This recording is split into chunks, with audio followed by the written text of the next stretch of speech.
मुसलमानों को गुमराह मत करो, वक्फ बोर्ड पर जाकिर नायक और किरेन रिजवी आमने सामने। वक्फ संशोधन बिल पर इस्लामिक उपदेशक जाकिर नायक की अपील पर सरकार ने आपत्ति जताई है। केंद्रीय मंत्री किरेन रिजवी ने कुछ वीडियो शेयर कर कहा कि हमारे देश के मुसलमानों को मत भड़काओ। कुछ दिनों पहले ही नायक ने एक पोस्ट के जरिए इस बिल पर बड़े स्तर पर विरोध जताने की बात कही थी। फिलहाल इस विधेयक पर ज्वाइंट पार्लियामेंट कमेटी विचार कर रही है। अल्पसंख्यक मामलों के मंत्री रिजवी ने लिखा, प्लीज बाहर से हमारे देश के मासूम मुसलमानों को गुमराह करने की कोशिश न करें। भारत एक लोकतांत्रिक देश है और लोगों के पास अपने विचार रखने का अधिकार है। झूठा प्रोपेगेंडा गलत बातें तैयार करेगा। उन्होंने नायक की तरफ से की गई पोस्ट को भी शेयर किया जिसमें कहा गया था, भारतीय वक्फ की संपत्तियां बचाओ, वक्फ संशोधन बिल को खारिज कर दो।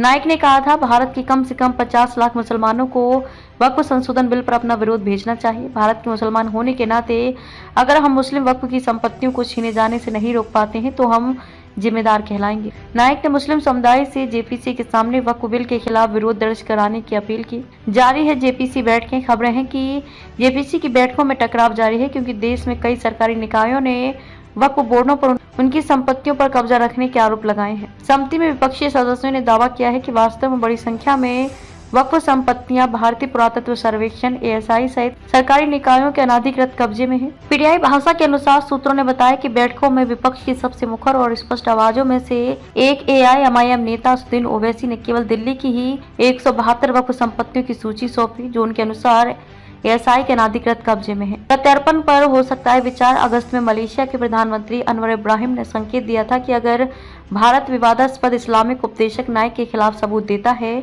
तो उनकी सरकार उसे प्रत्यर्पित करने के भारत के अनुरोध पर विचार कर सकती है। इब्राहिम ने यह भी कहा कि इस मुद्दे की वजह से दोनों देशों के द्विपक्षीय संबंधों के विस्तार पर कोई गतिरोध पैदा नहीं होना चाहिए।